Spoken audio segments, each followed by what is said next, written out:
ಮಾಧ್ಯಮಗೋಷ್ಠಿಯ ವಿಷಯ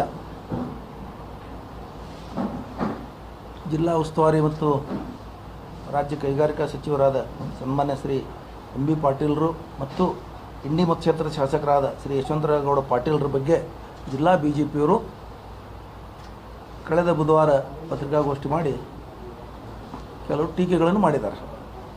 ಅದರಲ್ಲಿ ಮುಖ್ಯವಾಗಿ ಏನಂದ್ರೆ, ಎಂ ಬಿ ಪಾಟೀಲರು ನೀರಾವರಿಗೆ ಏನೂ ಮಾಡೇ ಇಲ್ಲ, ನೀರಾವರಿಯೆಲ್ಲ BJPಯ ಕಲ್ಪನೆಯ ಯೋಜನೆಗಳವು, ಕಾಂಗ್ರೆಸ್ದವ್ರಿಗೆ ನೀರಾವರಿ ಬಗ್ಗೆ ಏನೂ ಕಾಳಜಿ ಇಲ್ಲ, ಎಲ್ಲ ನಾವೇ ಮಾಡಿದ್ದು ಅಂತ ಹೇಳಿದ್ದಾರೆ. ಆಮೇಲೆ ಯಶವಂತರಗೌಡರ ಬಗ್ಗೆ ಮಾತಾಡಿ ಅವರು ನಮಗೆ ಅಂಧಭಕ್ತರಂತ ಶಬ್ದ ಉಪಯೋಗಿಸ್ಯಾರ. ಆಮೇಲೆ ಅಲ್ಲೇನೂ ಇಂಡಿ ಮತಕ್ಷೇತ್ರದಾಗ ಅಭಿವೃದ್ಧಿ ಆಗಿಲ್ಲ, ಆ ಅಭಿವೃದ್ಧಿ ಆಗಲಾರ್ದು ಮರೆಮಾಚಲಿಕ್ಕೆ ಈ ಥರ ಮಾತಾಡ್ತಾ ಇದ್ದಾರೆ. ಕೇಂದ್ರ ಸರ್ಕಾರಕ್ಕೆ ಈ ನೀರಾವರಿಗೆ ಏನೂ ಸಂಬಂಧ ಇಲ್ಲ, ಅವರು ರಾಜ್ಯ ಸರ್ಕಾರದ್ದು ಯಶವಂತರಗೌಡರು ಮಾಡಬೇಕಾಗಿತ್ತು, ಮಾಡಿಲ್ಲ ಅಂತ ಹೇಳಿದ. ನೀರಾವರಿ ವಿಷಯದಲ್ಲಿ ಎಂ ಬಿ ಪಾಟೀಲರಿಗೆ ಬಹಿರಂಗ ಚರ್ಚೆಗೆ ಆಹ್ವಾನ ಮಾಡಿದ್ದಾರೆ BJPಯವರು. ನಾನು ಒಂದು ಅವರಿಗೆ ವಿನಂತಿ ಮಾಡ್ತೇನೆ, ಎಂ ಬಿ ಪಾಟೀಲರು ಆಮೇಲೆ ಬರೋದು ಬಿಡೋದು ಅದು ಅವ್ರಿಗೆ ಬಿಟ್ಟಿದ್ದು, ನಾವೇ ಅವರು ಆಹ್ವಾನವನ್ನು ಸ್ವೀಕಾರ ಮಾಡಿ ಬಹಿರಂಗ ಚರ್ಚೆಗೆ ನೀವು ಯಾವತ್ತು ವೇದಿಕೆ ಸಿದ್ಧ ಮಾಡ್ತೀರಿ ಅವತ್ತು ನಾವು ದಾಖಲೆಗಳ ಸಮೇತ ಬರ್ತೀವಿ ಅಂತ ನಾ ಈ ಸಂದರ್ಭದಲ್ಲಿ ಹೇಳ್ತೇನೆ.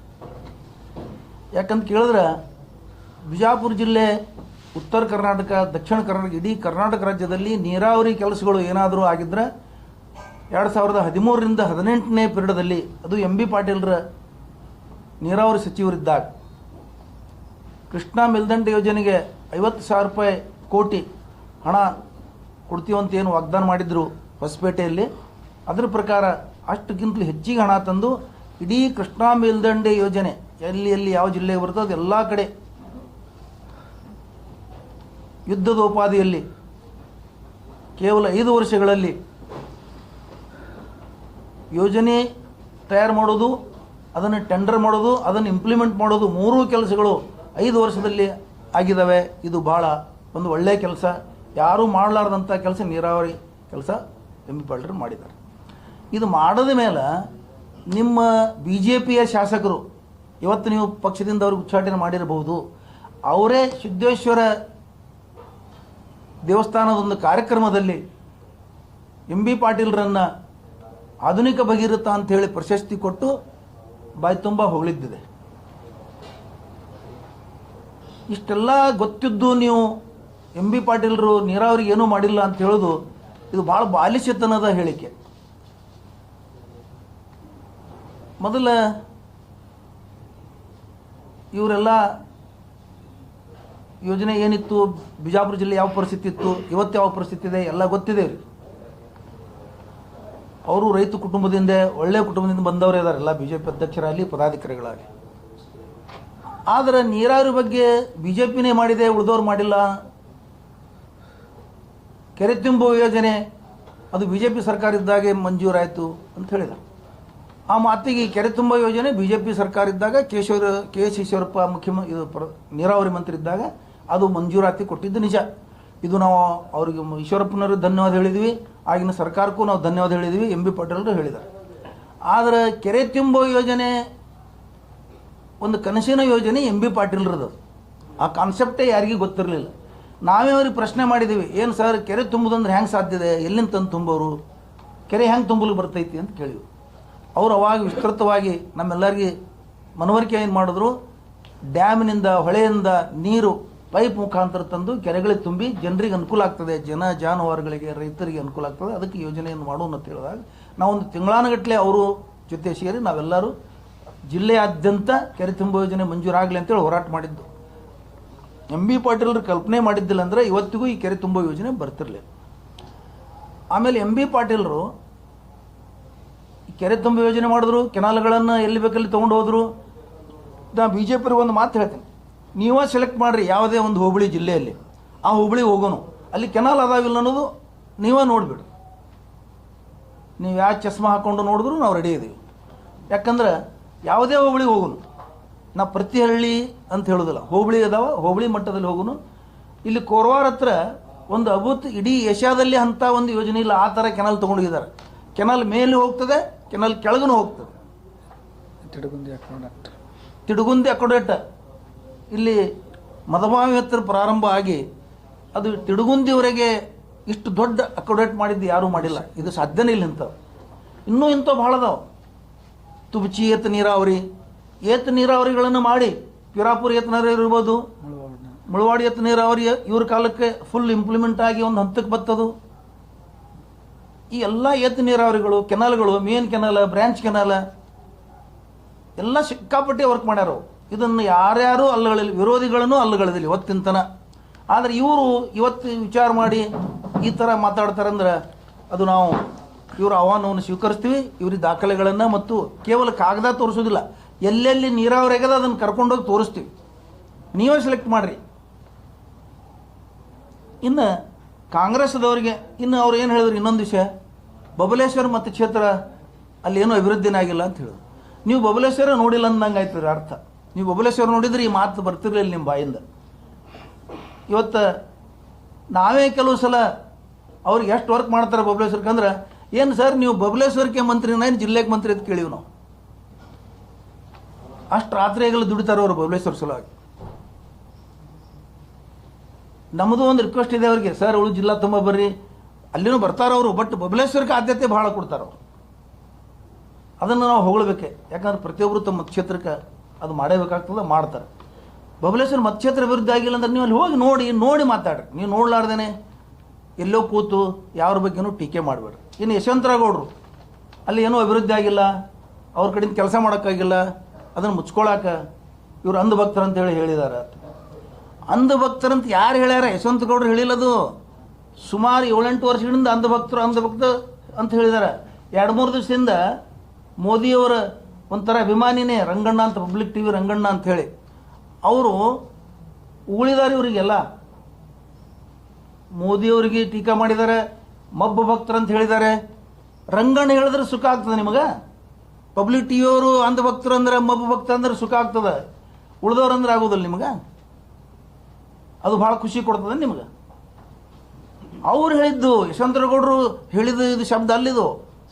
ಸಾಮಾಜಿಕ ಮಾಧ್ಯಮಗಳಲ್ಲಿ ಎಲ್ಲಿ ಬೇಕಲ್ಲಿ ಪತ್ರಿಕೆಗಳಲ್ಲಿ ಅಂಧಭಕ್ತರಂತ ಹೆಸರು ಯೂಸ್ ಮಾಡ್ತಾ ಇದ್ದಾರೆ, ಅದನ್ನು ಅವರು ಹೇಳಿದ್ದಾರೆ ಅಷ್ಟೇ. ಅದನ್ನೇನು ದೊಡ್ಡದು ಅಂಧಭಕ್ತರಂತ ಹೇಳಿದ್ದಾರೆ? ಈ ದೇಶದಲ್ಲಿ ಏನೇನು ನಡೆದಿದೆ ಅನ್ನೋದು ನೀವೆಲ್ಲ ನೋಡಿ ಮೌನ ವಹಿಸಿದಿರಲ್ಲ, ನಿಮಗೇನು ಅನ್ಬೇಕು? ನಿನ್ನಿನ ದಿವಸ ನೀಟ್ ಪ್ರಶ್ನೆ ಪತ್ರಿಕೆ ಸೋರಾಯಿತು, ಕೋಟಿ ವಿದ್ಯಾರ್ಥಿಗಳ ಜೀವನ ಹಾಳಾಗೋಯ್ತು. ಅವ್ರು ಯಾರ್ಯಾರು ಪಾಸ್ ಆಗ್ತಿದ್ರು, ಈಗ ಮತ್ತೊಮ್ಮೆ ಕೂತ್ರೆ ಅವ್ರು ಮತ್ತೊಮ್ಮೆ ಪಾಸ್ ಆಗ್ತಾರತ್ತೆ. ಏನು ಗೊತ್ತಾ? ವರ್ಷಗಟ್ಟಲೆ ಅಭ್ಯಾಸ ಮಾಡಿದ್ದಾರೆ, ಅವರು ದುಡ್ಡು ಖರ್ಚು ಮಾಡಿದ್ದಾರೆ, ಕಣ್ಣಲ್ಲಿ ನಿದ್ರೆ ಕಳ್ಕೊಂಡಿದ್ದಾರೆ. ಬಿಜೆಪಿ ಸರ್ಕಾರ ಬಂದ ಮೇಲೆ 5 ಸಲ ನೀಟ್ ಪ್ರಶ್ನೆ ಪತ್ರಿಕೆ ಸೋರಿಕೆ ಆಗಿದೆ.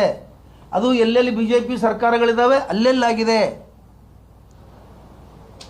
ಮೊದಲು KET ಆಯಾ ರಾಜ್ಯಗಳು, ನಮ್ಮ ಕರ್ನಾಟಕದಲ್ಲಿ KET ಮಾಡ್ತಿದ್ರು, ಆಯಾ ರಾಜ್ಯದಲ್ಲಿ ಕಾಂಪಿಟೇಟಿವ್ ಎಕ್ಸಾಮಿನೇಷನ್ ಮಾಡ್ತಿದ್ರು.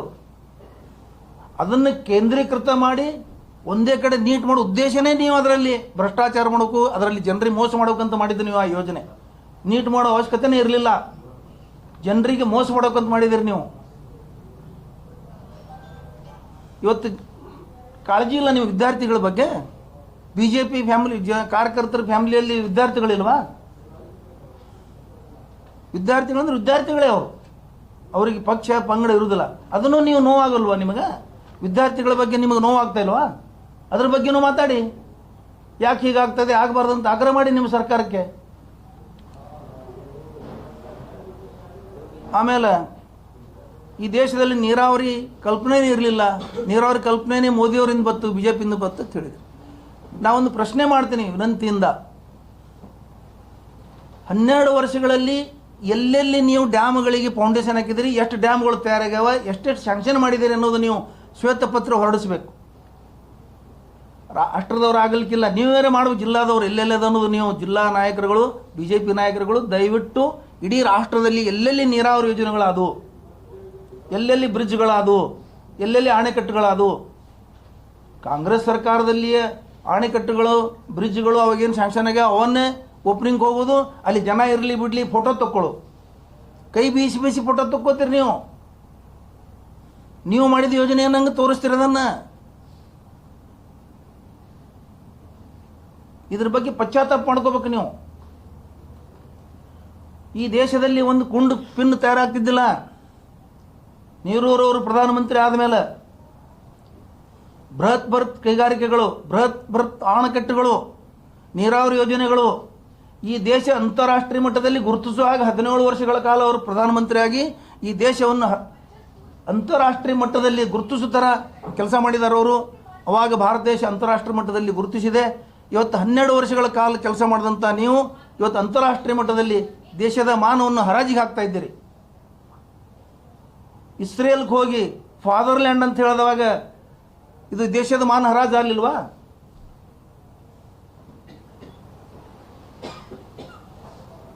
ರಾಹುಲ್ ಗಾಂಧಿ ಅವರು ದೇಶದ ಮಾನ ಹರಾಜಾಗಿದ್ದಾರೆ, ಘನತೆ ಕುಂದಿಸಿದ್ದಾರೆ ಅಂತ ಹೇಳ್ತಾರೆ. ಇಸ್ರೇಲ್ ದೇಶನೇ ನಮ್ಮದು ಪಿತಾ ದೇಶ, ತಂದೆ ದೇಶ ಅಂತ ಹೇಳಿದಾಗ ದೇಶದ ಮಾನ ಹರಾಜಾಗಲಿಲ್ಲ, ಘನತೆ ಕಡಿಮೆ ಆಗಲಿಲ್ಲ. ಎಂಥ ನಾಚಿಕೆಗೇಡಿನ ಇವು ಮಾತುಗಳಿವೆಲ್ಲ. ಒಬ್ಬ ಪ್ರಧಾನಮಂತ್ರಿ, ನಮ್ಮ ದೇಶದ ಪ್ರಧಾನಮಂತ್ರಿಗಳು ಬಾಯಿಂದ ಶೋಭೆ ತರಂಥ ಮಾತುಗಳಲ್ಲಿ. ಅದಕ್ಕೆ ಈ ದೇಶಕ್ಕೆ ಏನಾದರೂ ಕೊಡುಗಿದ್ರ, ನೀರಾವರಿ ಕೊಡುಗಿದ್ರ, ಕೈಗಾರಿಕೆ ಕೊಡುಗಿದ್ರ, ಶೈಕ್ಷಣಿಕ ಕೊಡುಗೆ ಇದ್ರೆ, ಸಾಂಸ್ಕೃತಿಕ ಕೊಡುಗೆ ಇದ್ರೆ ಅದು ಕಾಂಗ್ರೆಸ್ ಸರ್ಕಾರದ ಅವಧಿಯಲ್ಲಿ ಕಳೆದ 50 ವರ್ಷಗಳಲ್ಲಿ ಅದನ್ನು ಕಾಪಾಡಿಕೊಂಡು ಬಂದಿದ್ರು. ಅದನ್ನು ಈ 12 ವರ್ಷಗಳಲ್ಲಿ ಅದೆಲ್ಲ ನೀರು ಪಾಲು ಮಾಡಿದ್ದೀರಿ ನೀವು. ನೆಹರೂರವರು ಅಂತಾರಾಷ್ಟ್ರೀಯ ಮಟ್ಟದಲ್ಲಿ ಇನ್ನೊಂದು ವಿಷಯದಿಂದ ಗುರುತಿಸ್ಕೊಂಡಿದ್ರು. ಅವರು ಅಲಿಪ್ತ ರಾಷ್ಟ್ರ ಚಳವಳಿ ಮಾಡಿದ್ರು. ಅವರು ಅಲಿಪ್ತ ರಾಷ್ಟ್ರ ನೀತಿ. ಅಲಿಪ್ತ ರಾಷ್ಟ್ರ ನೀತಿ ಅಂದ್ರೆ ಏನು? ಎಲ್ಲ ರಾಷ್ಟ್ರಗಳ ಜೊತೆ ಚೆನ್ನಾಗಿರಬೇಕು. ನೀವು ಯುದ್ಧದಲ್ಲಿ ಬೇರೆ ರಾಷ್ಟ್ರಗಳ ಜೊತೆ, ಕೆಲವು ರಾಷ್ಟ್ರ ಅಮೆರಿಕ ಜೊತೆ, ಇಸ್ರೇಲ್ ಪರ ನಿಂದಿರ್ತೀರಿ. ಅದರಿಂದ ಎಷ್ಟು ಲಾಸ್ ಆಗಿದೆ ನಮ್ಮ ದೇಶಕ್ಕೆ. ಈಗ ಈ ಕಳೆದ 2 ತಿಂಗಳಿಂದ ಎಷ್ಟು ಲಾಸ್ ಆಗಿದೆ, ಎಷ್ಟು ಹಾನಿಯಾಗಿದೆ. ಇವತ್ತು ಗ್ಯಾಸ್ ಸಿಗ್ತಾ ಇಲ್ಲ, ಪೆಟ್ರೋಲ್ ಸಿಗ್ತಾ ಇಲ್ಲ, ಡೀಸೆಲ್ ಸಿಗ್ತಾ ಇಲ್ಲ. ಗ್ಯಾಸ್ ಉಪಯೋಗಿಸೋದು ಬಿಡ್ರಿ, ಪೆಟ್ರೋಲ್ ಬಿಡ್ರಿ, ಡೀಸೆಲ್ ಬಿಡ್ರಿ. ನಾಳೆ ಶರೀರಕ್ಕೆ ಏನಾರ ಸಮಸ್ಯೆ ಆಗಿದೆ ಅಂದ್ರೆ ಬಿಟ್ಬಿಡ್ರಿ, ಔಷಧ ತೊಗೋಬೇಡ್ರಿ, ಔಷಧ ಸಿಗೋದು ತೊಗೋಬೇಡ್ರಿ, ಸಾಯಿರಂತಂಗೆ ಆಗ್ತದೆ ಇದು ಅರ್ಥ.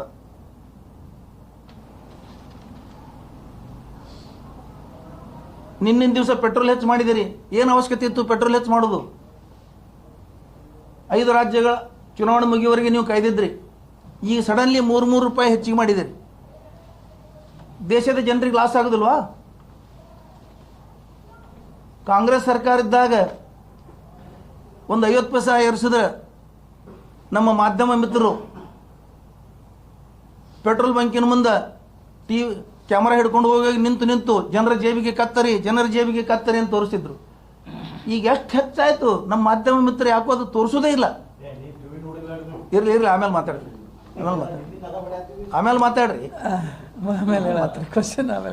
ನಾ ಹೇಳೋದು ರಾಷ್ಟ್ರೀಯ ಮಟ್ಟದ ಹೇಳ್ತಾ ಇದ್ದೆ. ಈಗ 3 ರೂಪಾಯಿ ಏರಿಸೋದು ಕೂಡಲೇ 10 ರೂಪಾಯಿ ಏರಿಸ್ಯಾರ. ರಷ್ಯಾದಿಂದ ಡೀಸೆಲ್ ಪೆಟ್ರೋಲ್ ಖರೀದಿ ಮಾಡಿ ನೀವು ಬೇರೆ ಪ್ರೈವೇಟ್ ಉದ್ಯಮಿಗಳಿಗೆ ಕೊಟ್ಟು ಅವರಿಂದ ಇಲ್ಲಿ ಸಪ್ಲೈ ಮಾಡ್ತಾ ಇದ್ದೀರಿ. ಅವ್ರು ಪೆಟ್ರೋಲ್ ಪಂಪ್ಗಳೇ ಪ್ರಾರಂಭ ಮಾಡಿದ್ದಾರೆ ಕಡಿಮೆ ದರದಲ್ಲಿ ತಂದು. ಹಿಂದೆ ಸಬ್ಸಿಡಿ ಕೊಟ್ಟು ಪೆಟ್ರೋಲನ್ನು ಒಂದು ಲೆವೆಲ್ದಲ್ಲಿ ಮಾರಾಟ ಮಾಡ್ಲಿಕ್ಕೆ ಹಚ್ಚಿದ್ರು. ಮನಮೋಹನ್ ಸಿಂಗ್ ಸರ್ಕಾರ ಇದ್ದಾಗ ಸಬ್ಸಿಡಿ ಕೊಟ್ಟಿದ್ರು ಲಕ್ಷಾಂತರ ಕೋಟಿ ರೂಪಾಯಿ. ಇವತ್ತು ನೀವು ಲಕ್ಷಾಂತರ ಕೋಟಿ ರೂಪಾಯಿ ಜನರಿಗೆ ಮೋಸ ಮಾಡಿ ಪೆಟ್ರೋಲ್ ಡೀಸೆಲ್ದಲ್ಲಿ ಗಳಿಸ್ತಾ ಇದ್ದೀರಿ. ಅದಕ್ಕೆ ಕಾಂಗ್ರೆಸ್ಸಿಗೆ ಟೀಕೆ ಮಾಡೋದ್ರಿಂದ ಅಭಿವೃದ್ಧಿ ಆಗೋದಿಲ್ಲ ದೇಶದ್ದು. ಅಭಿವೃದ್ಧಿ ಮಾಡ್ರಿ, ನಾವು ಮೆಚ್ತೀವಿ ಅಭಿವೃದ್ಧಿ ಮಾಡಿದ್ರೆ. ಮಹಾತ್ಮ ಗಾಂಧಿ ಟೀಕೆ ಮಾಡಿದ್ರೆ, ನೆಹರು ಟೀಕೆ ಮಾಡಿದ್ರೆ, ಇಂದಿರಾ ಗಾಂಧಿ ಟೀಕೆ ಮಾಡಿದ್ರೆ ಅಭಿವೃದ್ಧಿ ಅಲ್ಲ ಇದು. ಟೀಕೆ ಅಭಿವೃದ್ಧಿ ಅಲ್ಲ. ಅಭಿವೃದ್ಧಿ ಕೆಲಸಗಳು ಮಾಡಿದ್ರೆ ಮಾತ್ರ ಅಭಿವೃದ್ಧಿ. ಒಂದು ಸೂಜಿನೂ ತಯಾರಾಗಲಾರ್ದಾಗ ದೇಶದ ಅಧಿಕಾರ ವಹಿಸಿಕೊಂಡಂಥ ಕಾಂಗ್ರೆಸ್ 50 ವರ್ಷಗಳಲ್ಲಿ ಏನು ಮಾಡಬೇಕು ಅನ್ನೋದು ಅಂತಾರಾಷ್ಟ್ರೀಯ ಮಟ್ಟದಲ್ಲಿ ತೋರಿಸಿಕೊಟ್ಟಿದ್ದಾರೆ. ಇವ್ರು ಯಾರು ಏನು ಹೇಳಿದ್ರು ಆಗೋದಿಲ್ಲ. ಆಮೇಲೆ ಅದೇ ವಿಷಯದ ಜೊತೆ ಯಶವಂತರಾಯಗೌಡರು ಅಭಿವೃದ್ಧಿ ಮಾಡಿಲ್ಲ ಅಂತ ಹೇಳಿದೆ. ಇಂಡಿನೂ ಹೋಗಿಲ್ಲ ನೀವು. ಇಂಡಿ ಇವತ್ತು ಶಾಂತಿ, ಸರ್ವ ಜನಾಂಗದ ಶಾಂತಿಯ ತೋಟ ಆಗಿದೆ ಇವತ್ತು ಇಂಡಿ. ಅಲ್ಲಿ ಒಂದು ಗಲಭೆಯಿಲ್ಲ, ಒಂದು ಕೋಮುವಾದಿಲ್ಲ, ಒಂದು ಕೋಮುವಾದದ ಯಾವುದೂ ಶಕ್ತಿಗಳಲ್ಲಿ ಕೆಲಸ ಮಾಡ್ತಾ ಇಲ್ಲ. ಮರಗೂರು ಫ್ಯಾಕ್ಟ್ರಿ ಸುಮಾರು ಲಿಲವಾಗಿ ಅದು ಮಾರಾಟಕ್ಕೆ ಹೋಗಿತ್ತು. ಅಂಥದನ್ನು 6-7 ಸಾವಿರ ಕೋಟಿ ಹಾಕಿ ಸರ್ಕಾರದಿಂದ ತಂದು ಅದನ್ನು ಪ್ರಾರಂಭ ಮಾಡಿ ಇವತ್ತು ಸುಮಾರು 10-15 ವರ್ಷ ಆಯ್ತು. ಇವತ್ತು ಸರಿಯಾಗಿ ನಡೀತಾ ಇದೆ. ಅಲ್ಲೊಂದು ಮಿನಿ ವಿಧಾನಸೌಧ ಇದೆ. ಇಡೀ ಉತ್ತರ ಕರ್ನಾಟಕದಲ್ಲೆಲ್ಲ ಎಲ್ಲೂ ಇಲ್ಲ ಅಂಥದ್ದೊಂದು ಮಿನಿ ವಿಧಾನಸೌಧ ಮಾಡಿದ್ದಾರೆ. ಜಿಲ್ಲಾ ಕೇಂದ್ರ ಆಗಲಿಕ್ಕೆ ಏನೇನು ಬೇಕು ಎಲ್ಲ ಮಾಡಿದ್ದಾರೆ. ಇವತ್ತು ಅಷ್ಟು ಕೆಲಸ ಮಾಡಿದ್ದಾರೆ ಅವರು. ಅಲ್ಲಿ ಹೋಗಿ ನೋಡ್ಬೇಕು ನೀವು. ಆಮೇಲೆ ಎಲ್ಲ ಜನಾಂಗದವ್ರ ಜೊತೆ ಉತ್ತಮ ಬಾಂಧವ್ಯ ಹೊಂದ್ಕೊಂಡು ಎಲ್ಲರಿಗೂ ಅಧಿಕಾರದಲ್ಲಿ, ರಾಜಕೀಯದಲ್ಲಿ ಅಧಿಕಾರ ಕೊಟ್ಟಿದ್ದಾರೆ, ಅಭಿವೃದ್ಧಿಯಲ್ಲಿ ಅಧಿಕಾರ ಕೊಟ್ಟಿದ್ದಾರೆ. ಯಾವುದು ಟೀಕೆ ಟಿಪ್ಪಣಿಗಳಿಲ್ಲದೆ ಇವತ್ತಿಗೂ ಅವರು ಒಂದು ಆಡಳಿತ ಮಾಡ್ಕೊಂಡು ಬಂದಿದ್ದಾರೆ. ಅದಕ್ಕಾಗಿ ಜನ ಅವರಿಗೆ 3 ಸಲ ಆರಿಸಿ ತಂದಿದ್ದಾರೆ. ಅಂಥವ್ರ ಬಗ್ಗೆ ನೀವು ಹಗುರವಾಗಿ ಮಾತನಾಡೋದು, ಅವ್ರು ಅಂಧಭಕ್ತರಂದರು ಅಂತ ಹೇಳಿದ್ರೆ, ಅಂಧಭಕ್ತರು ಇಡೀ ದೇಶನೇ ಅಂತ ಇದೆ. ಭಾಳಷ್ಟು ಜನ ಅಂತ ಇದ್ದಾರೆ ನಿಮಗೆ. ಇತ್ತೀಚೆಗೆ ಚಾನಲ್ಗಳ ಸಹಿತ ಅಂಧಭಕ್ತರು ಅಂತ ಇದ್ದಾರೆ ನಿಮಗೆ.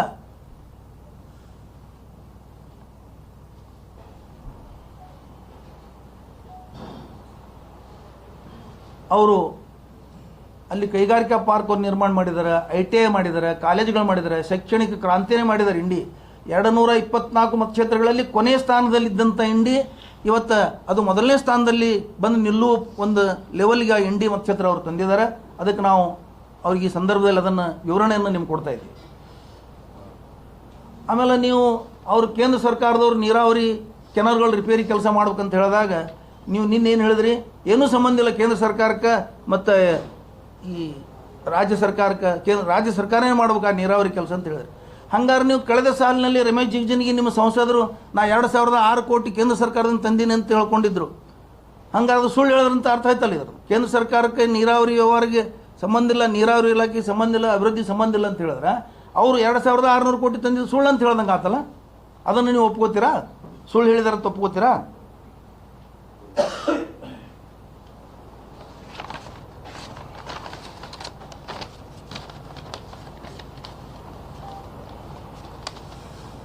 ಆಮೇಲೆ ಇತ್ತೀಚೆಗೆ ಮೋದಿ ಸಾಹೇಬರು ಕರ್ನಾಟಕ ಬಂದಿದ್ದರು. ಅವರು ಕರ್ನಾಟಕದಲ್ಲಿ ಕಾಂಗ್ರೆಸ್ ಸರ್ಕಾರ ಭ್ರಷ್ಟಾಚಾರದಲ್ಲಿ ತೊಡಗಿದೆ. ಸ್ವಾಮಿ, ನೀವು ಆ ವಿಷಯ ಹೇಳುವಾಗ ನಿಮ್ಮ ಪಕ್ಕದಲ್ಲಿ ಯಾರು ಕೂತಿದ್ರು? ಮುಖ್ಯಮಂತ್ರಿ ಇದ್ದಾಗ ಭ್ರಷ್ಟಾಚಾರ ಮಾಡಿ, ನಂಬರ್ ಭ್ರಷ್ಟಾಚಾರ ಮಾಡಿ DD ತೊಗೊಂಡು ಜೈಲಿಗೆ ಹೋದವ್ರು ಕೂತಿದ್ರು ನಿಮ್ಮ ಪಕ್ಕದಲ್ಲಿ. ನಿಮ್ಮ ಪಕ್ಕದಲ್ಲಿ ಕೂತವ್ರು ಜೈಲಿಗೆ ಹೋಗಿದ್ರು. 2 ದಿವಸ ಮೊದಲು ಸುವೇಂದು ಅಧಿಕಾರಿ ಕಲ್ಕತ್ತಾದಲ್ಲಿ ಪ್ರಮಾಣವಚನ ಸ್ವೀಕಾರ ಮಾಡಿದ್ರು. ಇವತ್ತು ಸಾಮಾಜಿಕ ಮಾಧ್ಯಮದಲ್ಲಿ ಹರಡದಾಗ್ತಿದ್ದ ವಿಡಿಯೋ, ಆ ಲಂಚ್ ತೊಗೊಂಡಿದ್ದು ವಿಡಿಯೋ ಹಾಕಿದ್ರಿ ನೀವು. ಇವತ್ತು ಅದೇ ಮನುಷ್ಯಾಗ ಪ್ರಮಾಣವಚನ ಸ್ವೀಕಾರ ಮಾಡಿ ಅಪ್ಪಗೊಳ್ತೀರಿ. ಇವತ್ತು ಇಡೀ ರಾಷ್ಟ್ರದಲ್ಲಿ ಎಷ್ಟೆಷ್ಟು ಭ್ರಷ್ಟಾಚಾರ ಯಾರ್ಯಾರು ಮಾಡಿದ್ರು ಅವರೆಲ್ಲರನ್ನು ಇವತ್ತು ನೀವು ಅಪ್ಪಕೊಂಡು ವಾಷಿಂಗ್ ಮಷಿನ್ದಾಗ ಹಾಕಿ ಸ್ವಚ್ಛ ಮಾಡಿ ತೆಗೆದು ಅವ್ರಿಗೆ ಅಧಿಕಾರಗಳು ಕೊಡ್ತಾ ಇದ್ದೀರಿ ನೀವು. ಅಸ್ಸಾಂ ಮುಖ್ಯಮಂತ್ರಿ ಹಣೆ ಬರೋ ಅದೇ, ಎಲ್ಲರೂ ಅದೇ. ಮಹಾರಾಷ್ಟ್ರದಲ್ಲಿ ಪವಾರ್ ಅಂತಿದ್ರು, ದಿವಂಗತ ಪವಾರ್ ಅವರು 70,000 ಕೋಟಿ ಹಗರಣ ಅಂತ ಹೇಳಿ ನೀವು ಭಾಷಣ ಮಾಡಿದ್ರು. ಒಂದೇ ವಾರದಾಗ ಅವ್ರಿಗೆ ಉಪಮುಖ್ಯಮಂತ್ರಿ ಮಾಡಿದ್ರಿ. ಭ್ರಷ್ಟಾಚಾರ ಮಾಡಿದವ್ರನ್ನ ನೀವು ಪಕ್ಕದಾಗ ಕೂಡಿಸಿ ಭಾಷಣ ಹೇಳ್ತೀರಿ. ನೀವು ಎಲೆಕ್ಟ್ರಲ್ ಬಾಂಡ್ ಹೆಸರ ಮೇಲೆ ಭ್ರಷ್ಟಾಚಾರ ಮಾಡಿದ್ರಿ. PM ಮೋದಿ ಫಂಡ್ ಇವತ್ತಿಗೂ, ಕೇರ್ ಫಂಡ್ ಇವತ್ತಿಗೂ ನೀವು ಅದು ಹೇಳ್ತಾ ಇಲ್ಲ ಬಹಿರಂಗವಾಗಿ. PM ಕೇರ್ ಫಂಡ್ ಅಲ್ರಿ, ಪ್ರಧಾನಮಂತ್ರಿಯಿಂದ ನಮಗೆಲ್ಲ ಕೇರ್ ಮಾಡಬೇಕು ಇಡೀ ರಾಷ್ಟ್ರ ಜನರಿಗೆ. ಇನ್ನು PM ಕೇರ್ ಫಂಡ್ ಅಂತ ಏನದು ಅರ್ಥ? ಯಾರಿಗೆ ಅರ್ಥ ಅಲ್ಲಾರ್ದಂತಂದು ಒಂದು ಸಂಸ್ಥೆ ಮಾಡಿ ಅದಕ್ಕೆ ಜನರಿಂದ ದೇಣಿಗೆ ತೊಗೊಂಡು ಆ ಯಾರ್ಯಾರು ದೇಣಿಗೆ ಕೊಟ್ಟರೆ ಎಲೆಕ್ಟ್ರಲ್ ಬಾಂಡ್, PM ಕೇರ್ ಅವ್ರಿಗೆ ದೊಡ್ಡ ದೊಡ್ಡ ಕಾಂಟ್ರಾಕ್ಟ್ಗಳು ಕೊಟ್ಟಿದ್ದೀರಿ. ಕಾಂಟ್ರಾಕ್ಟ್ಗಳು ಕೊಟ್ಟಿದ್ದೆಲ್ಲ ಬ್ರಿಡ್ಜ್ಗಳು ಬೀಳ್ತಾ ಇದ್ದೇವೆ. ಇವತ್ತು ನಿಮ್ಮ ಪೀರಿಯಡಲ್ಲಿ ಕಟ್ಟಿದಂಥ ಬ್ರಿಡ್ಜ್ಗಳು ಎಲ್ಲ ರಾಜ್ಯದಲ್ಲಿ ಬೀಳ್ತಾ ಇದ್ದಾವೆ. ಅದ್ರ ಬಗ್ಗೆನೂ ಹೇಳ್ಬೇಕಲ್ಲ. ಆಮೇಲೆ ಕಾಂಗ್ರೆಸ್ ಬೆನ್ನಿಗೆ ಚೂರಿ ಹಾಕ್ತದೆ ಪಕ್ಷಗಳಿಗೆ. ನೀವು ಯಾರ್ಯಾರಿಗೆ ಚೂರಿ ಹಾಕಿರಿ ಅನ್ನೋದು ಲಿಸ್ಟ್ ಇದೆ ನಮ್ಮ ಕಡೆ. ಕಾಶ್ಮೀರದಲ್ಲಿ ಮೆಹಬೂಬಾ ಮುಫ್ತಿಗೆ ಚೂರಿ ಹಾಕಿದ್ರಿ, ಕಾಶ್ಮೀರದ ಪಂಜಾಬ್ದಲ್ಲಿ ಅಕಾಲ್ದೊಳಗೆ ಚೂರಿ ಹಾಕಿದ್ರಿ, ಒಡಿಶಾದಲ್ಲಿ ಪಟ್ನಾಯಕ್ ಅವರಿಗೆ ಚೂರಿ ಹಾಕಿದ್ರಿ, ಮಹಾರಾಷ್ಟ್ರದಲ್ಲಿ ಶಿವಸೇನಾದವ್ರಿಗೆ ಚೂರಿ ಹಾಕಿದ್ರಿ.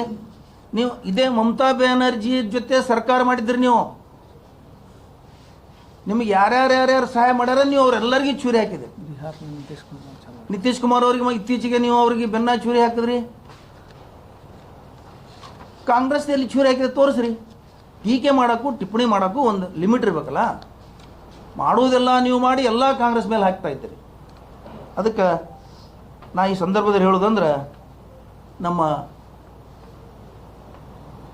BJP ಸಹೋದರರು ಏನಾರು ಮಾತಾಡಬೇಕಾಗಿದ್ರೆ ಸ್ವಲ್ಪ ವಿಚಾರ ಮಾಡಿ, ಅಭ್ಯಾಸ ಮಾಡಿ ಮಾತಾಡಬೇಕು ಅಂತ ಈ ಸಂದರ್ಭದಲ್ಲಿ ಹೇಳುತ್ತಾ, ಇನ್ನೊಂದು ಸಲ ಕೊನೆಯದಾಗಿ ನೀಟ್ ವಿದ್ಯಾರ್ಥಿಗಳಿಗೆ ಮೋಸ ಆಗಿದ್ದನ್ನು ಸರಿಪಡಿಸಬೇಕು.